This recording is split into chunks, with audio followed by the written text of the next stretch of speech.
So మనం చూసుకున్నట్లయితే అల్పపీడనం అయితే ఏర్పడిందనమాట. సో బంగాళాఖాతంలో అల్పపీడనం అయితే ఏర్పడడం అయితే జరిగింది. ఇక్కడ మీరు గమనించవచ్చు.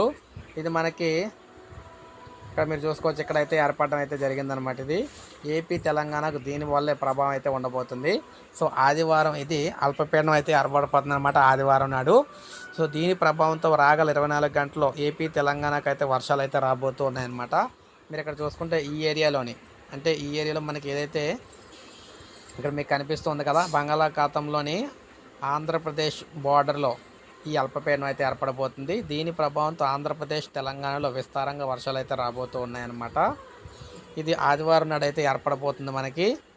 తర్వాత రాగల 24 గంటల్లో దీని ప్రభావంతో వర్షాలు అయితే రాబోతూ ఉన్నాయన్నమాట. అయితే మనకి ఏ జిల్లాలో రాబోతున్నాయి ఏంటనేది అయితే మనకి రాగల 24 గంటలు క్లియర్ ఇన్ఫర్మేషన్ అయితే రాబోతుంది.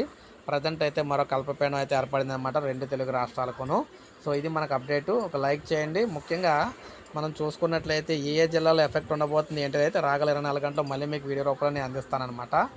సో ప్రతిరోజు వెదర్ రిపోర్ట్ కోసం మన ఛానల్ సబ్స్క్రైబ్ చేసుకోవాలి.